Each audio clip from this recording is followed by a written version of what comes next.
Dispatcher is glad that you aren't hanging up, but he is still surprised by the way you just spoke to him.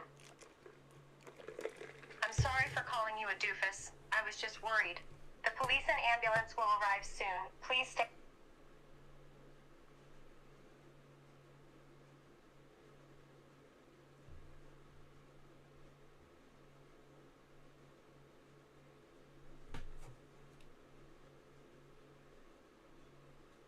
Pick your situation.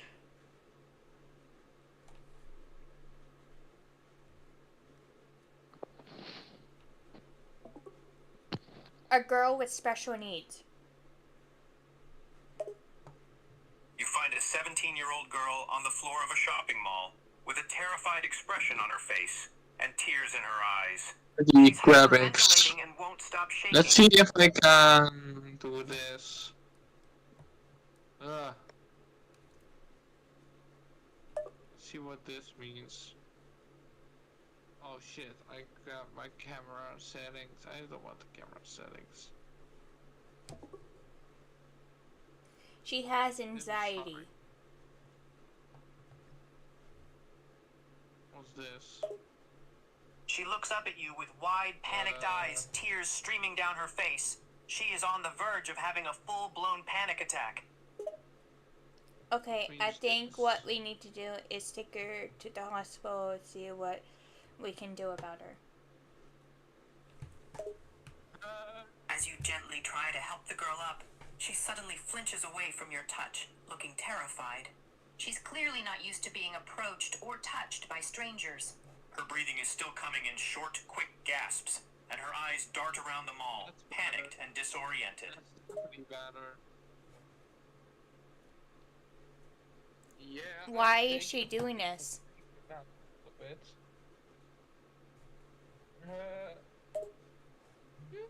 The girl seems to shrink even more as you speak, her fingers curling in on themselves as she hugs herself tightly. She doesn't say anything, but it's clear that she's overwhelmed and scared. Her eyes dart between you and the other people in the mall, as if afraid someone might come after her. Her breathing is still shallow and rapid, and she's starting to hyperventilate even more.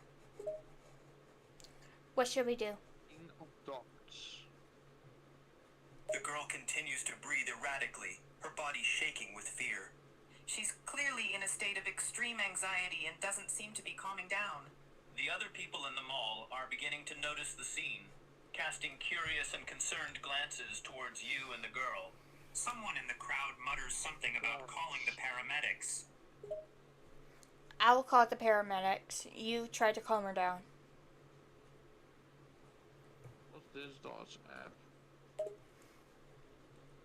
Your action seems to upset the girl even more, and she lets out a small whimper of distress. She seems to be getting more and more overwhelmed by the situation, and her hyperventilating is getting worse. She buries her face in her hands, trying to curl herself into a smaller ball to make herself invisible. The other people in the mall are really starting to notice her now, and they're starting to ask each other what's going on. A few more people are murmuring about calling for help.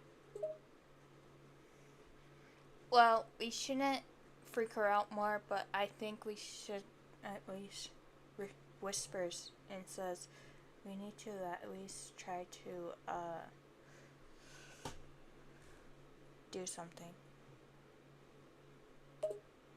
The girl can hear you, even in a whisper, and she flinches and lets out a loud sob. Her breathing is so rapid and shallow that she's hyperventilating even worse than before. She's shaking so fiercely now that it's hard to see her features clearly from behind her arms, which still cover her face. She seems terrified and overwhelmed and is clearly spiraling into a full-blown panic attack.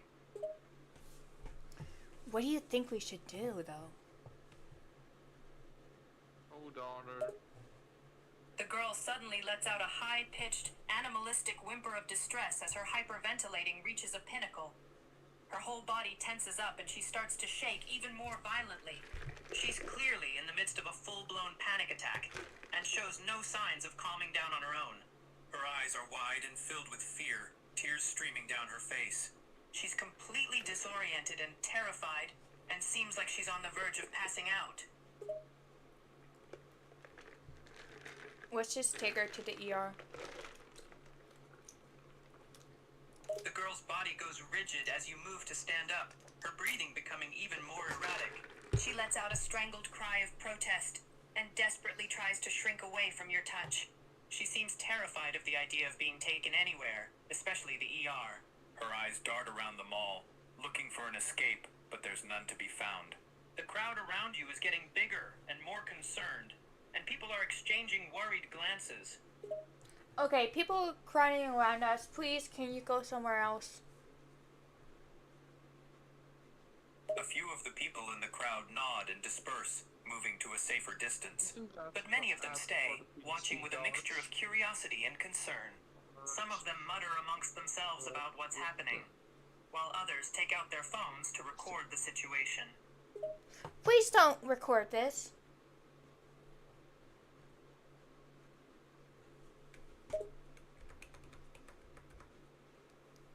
A woman in the crowd speaks up, looking indignant. Why not? This is a public space. I can record anything I want. Yeah, but recording in front of the child makes her more scared. If you want, I can have you arrested.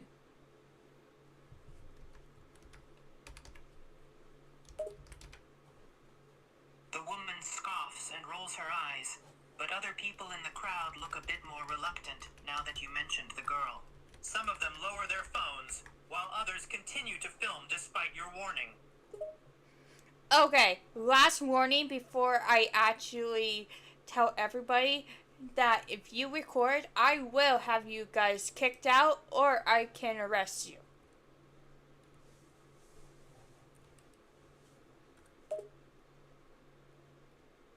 Most of the crowd puts down their phones at your threat, but a few of the more stubborn ones continue to film.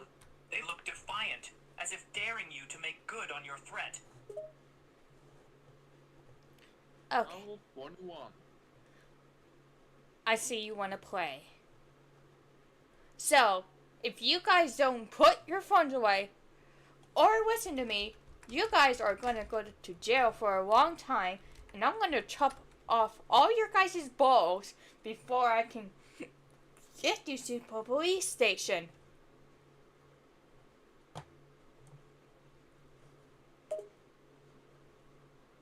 The thought of going to jail or having their balls chopped off seems to shake the more defiant members of the crowd, and they quickly put their phones away. A few of them even step back, as if trying to physically distance themselves from the situation. Yeah, that's right. You try to do anything, I'll make sure you are having a living hell. The more fearful members of the crowd mutter in agreement, while the more defiant ones fall silent. A few of them glare at you angrily, but they all put their phones away, clearly not wanting to mess with a firefighter. Oh, so now you want to flip me off? Okay. She likes me. A man in the lot. crowd Let's sneers at go. you, his middle finger raised in a gesture of defiance. Really? Oh yeah, fuckers. Yeah. What are you gonna do about it? Kill you. The man's eyes go wide as you threaten him, and he takes a few steps back. The rest of the crowd looks fearful and uncertain, clearly not expecting your response. You're a dick anyways. The man sputters in protest, but the rest of the crowd just looks on in shock. Many of them look intimidated by you now, and they keep their distance, as if scared of what you might do.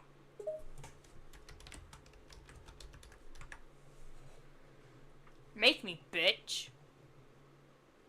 The man's eyes narrow in anger, but he's clearly too scared to take any action now that you've threatened to kill him. He mutters something under his breath, but remains silent. The rest of the crowd looks uncomfortable and uneasily glances between the two of you.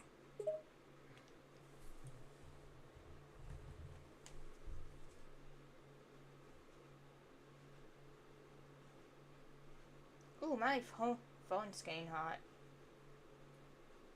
Tasty.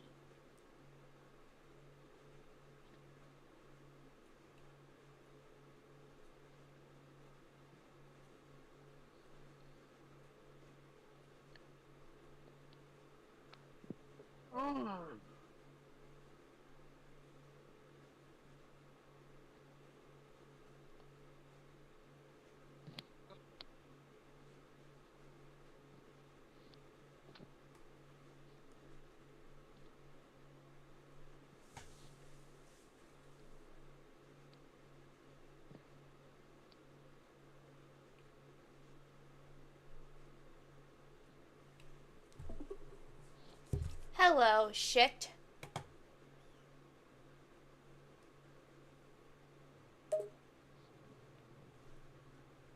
Watch your language. Pierre narrowed his eyes as he gave you a stern look, stepping closer to you as a response to your little outburst. It was enough to get the attention of the other girls in the room. Make me, biatch. Excuse me? He was clearly not amused by your choice of words, but the slight scoff which escaped his lips was quickly washed away as the man walked right in front of you, staring you down for a few long seconds. Watch your tone. I'm not here to deal with little brats who can't control themselves or are here for the friends. At least I'm not a little brat because I'm much older than you. Because you're an old man who doesn't have any balls. His jaw immediately tensed up and his eyes widened slightly at your words. Oh no, that was not something you wanted to say to the man. He was far older and more experienced than you. He leaned down slightly to get closer to your height and spoke in a low, warning tone. Watch your tongue. I'd suggest you stop talking. I suggest you stop mocking me, bitch. That's it. You've pushed your limits, little girl.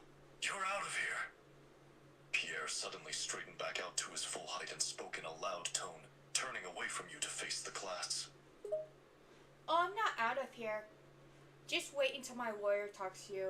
You're being so petty to me. You're such a brat. He was clearly getting impatient with your behavior the longer this went on. And you weren't making it any easier. However, your last sentence managed to turn his head back in your direction. Your lawyer? Are you joking? No, I'm not joking. If you don't put me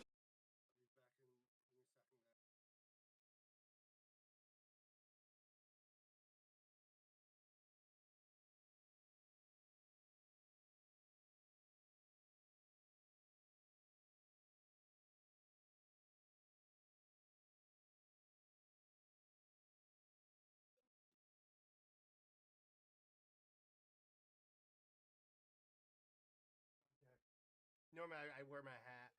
Hi everybody. Listen, we're gonna do the studio first. Make sure my stream is kicking good. Hey, no, Emily, you're number two. You're number two. Saul was here first. Yes, guys, follow the social medias. We are gonna be working on all the social medias over the next week. We're gonna be redoing them. I'm gonna be working on a vlog.